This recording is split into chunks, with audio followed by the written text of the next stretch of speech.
Hi, welcome to the Careerfluencer podcast. This is Helen Tien. I'm a marketing instructor currently based out of Hilo, Hawaii.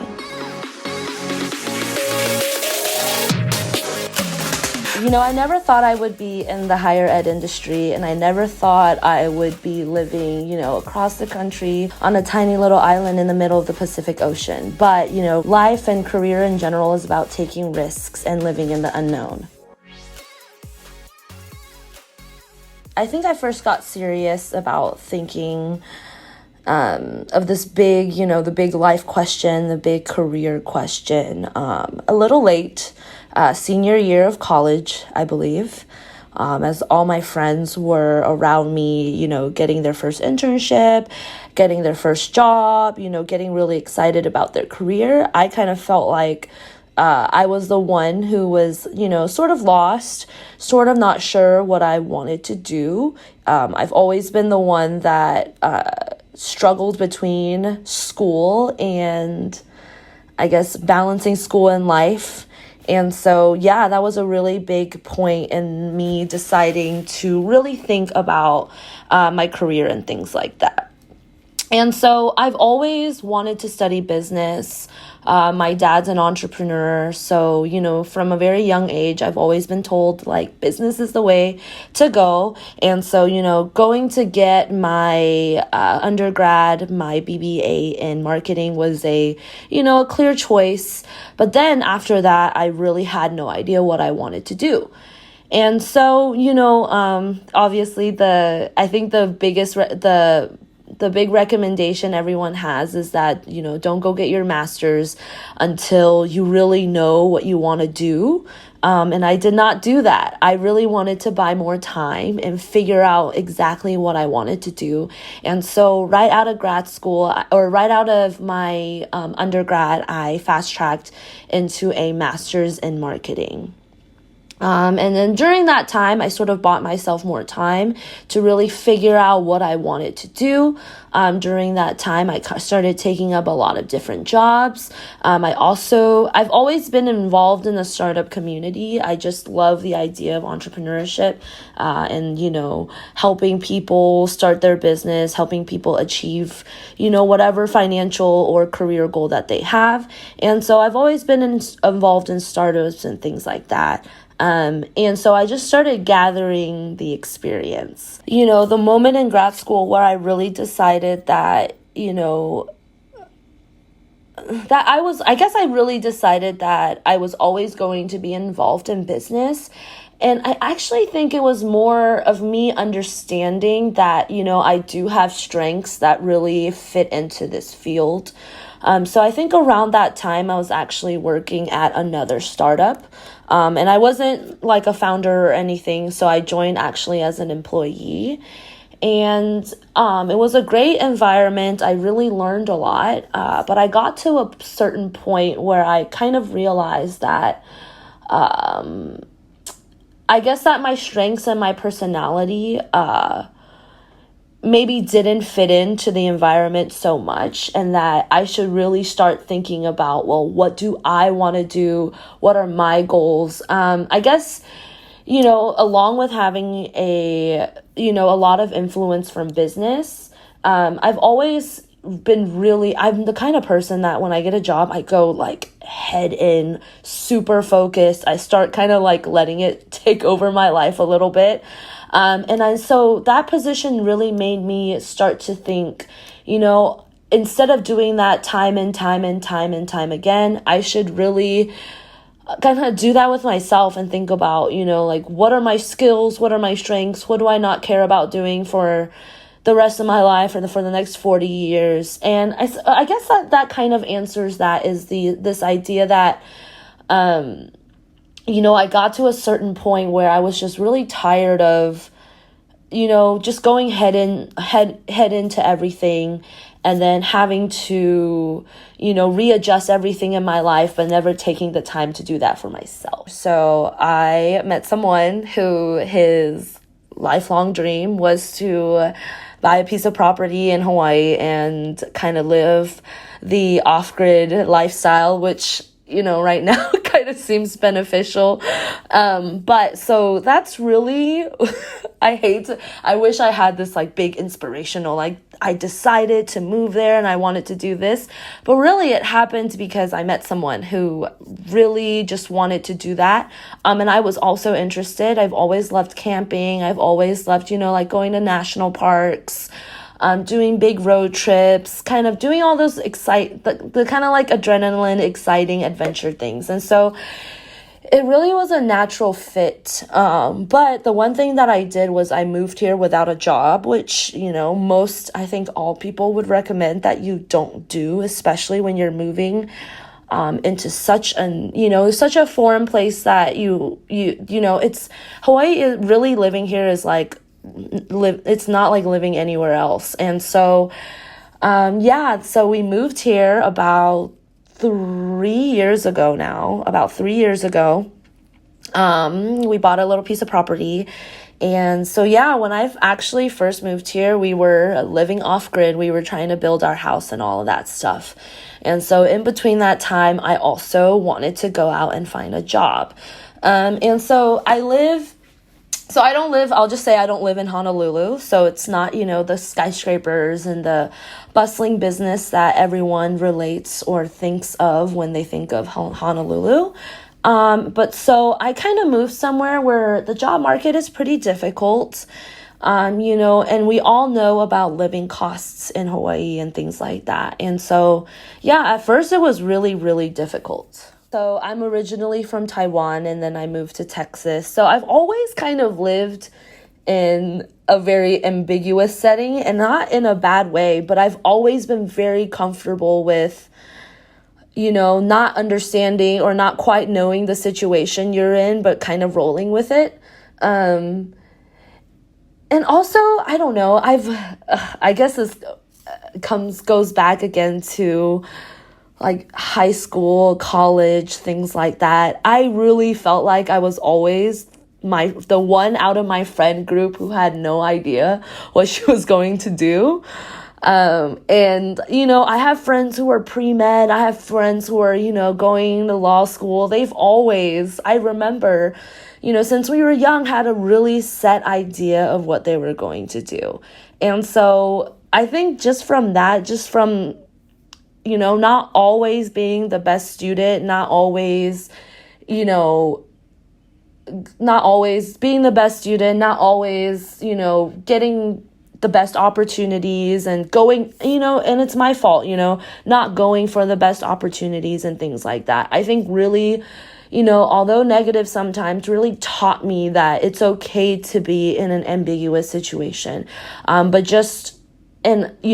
mom's always told me this, like life, I always see even my career, but life in general as a set of lily pads. You're hopefully going to know where the next lily pad is, but it would be almost impossible to know where the next 3 lily pads are going to be, So I don't know. I've always been kind of okay with the ambiguity, but that's maybe a bad thing and a good thing because I've never been that much of a planner. Well, I think a pivotal moment was just, I think I'm in higher ed, and typically in higher ed, you have, there's a lot of barriers to entry, whether that's education, whether that's, the qualifications that you might need.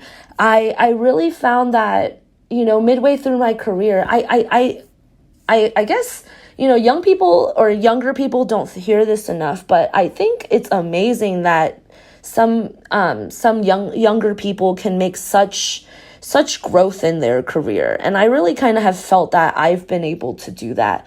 Just from applying for a job, randomly interviewing, getting into the space and doing more and more, getting more into the community. Like I'm always kind of surprised / amazed by how much upward growth, people who just got started in their careers or people who are 5 to 10 years in can get started. I've had the privilege of working with a lot of really great mentors who I felt like, without them, it would have been impossible for me to navigate this space and for me to think about, the right moves to make. But, Yeah, I think it's just this idea, like, I'm really happy because I don't want to say surprised. That's probably not the good word. I'm grateful that I've been able to work with so many different people. I've been able to do so many different things. Just being able to model after someone that, can be in a meeting or can be in a large room, can really, voice their opinion, but at the same time be very collaborative and work in a really, progressive and forward-thinking way, despite of, any type of boundaries or any type of barriers. I think that's the biggest thing. I've always thought my biggest strength, and I guess going back to thinking about, being able to work in ambiguous environments, I've always thought that one of my biggest strengths is observing those environments and seeing the possibilities that could come out of it. So I guess just seeing that more on a professional stage was really helpful to me at the beginning of my career. I think it's about finding a purpose. Yeah, like I'm not exaggerating. I really had poor grades.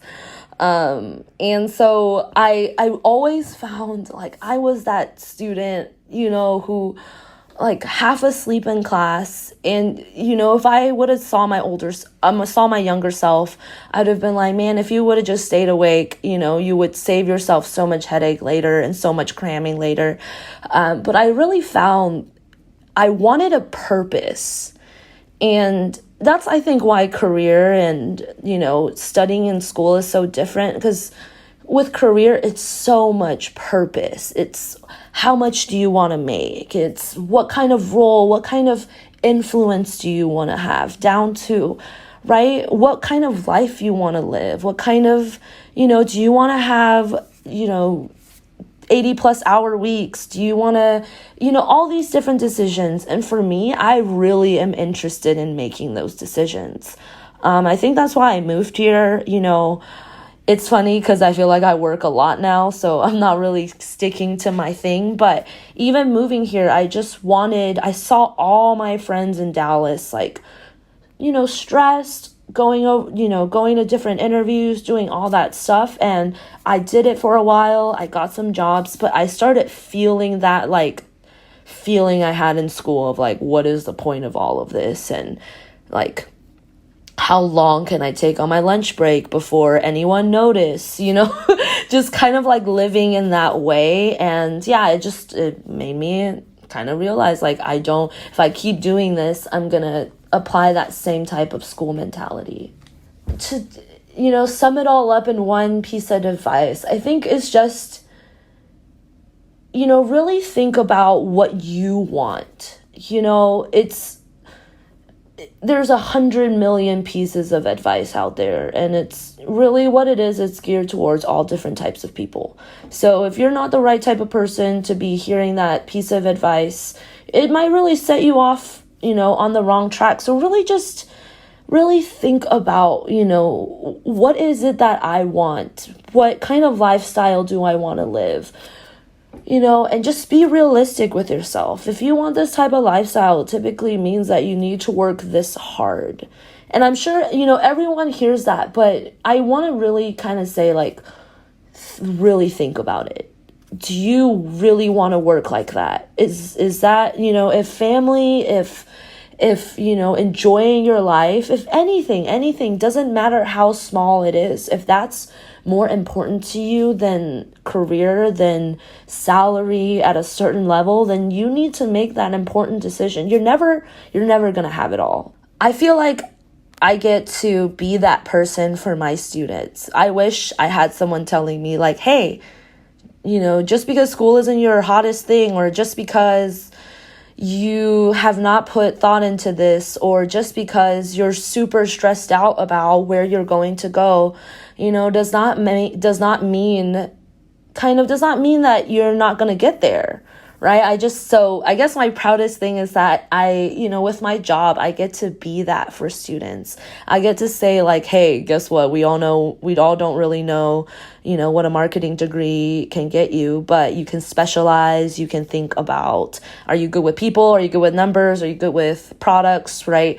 Kind of just different ways to get students, kind of feeling how I was feeling, like get them on the right track and have them understand that like everything will align, what you want in life, what you want out of a job, what you want out of everything should align.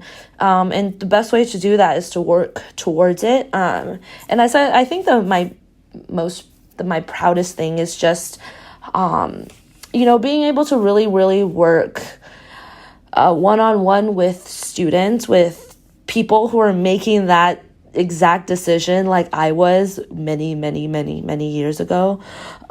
Just being able to help them and being able to actually see them go like, ooh, I like HR, like this is fun. And then go into their first HR job and be like, ooh, like start hearing them use all the lingo, start hearing them use, all the terms that only HR people know, and like really seeing them become proud of the position that they've taken. It's a really rewarding feeling, and, it helps to deal with everything that comes with work when, the result is something that can make you kind of feel fulfilled. For me especially, it's really hard. It's really easy, to get stuck in your head and to feel like in a position with no way out, or you've made so many wrong decisions in your life that there's no way of, kind of untying all of them back, And so I just want to say that's bogus. To be quite honest, I've made lots of mistakes, lots of educational, mishaps have happened in my life, and everyone has, that's the thing, looking at every single successful person, you should see the tons of failures that they have, and I cannot resonate with that more. I love it when people really show like their mistakes and failures and are proud of them. And so I guess it's just this understanding that like everyone does it. You get so in your head and you feel like you've made so many wrong moves, but there's still tons of years in your career. You still have 100 different career decisions to make, still have lots of years left. You still have lots of different pivots to make. It's just one of 100.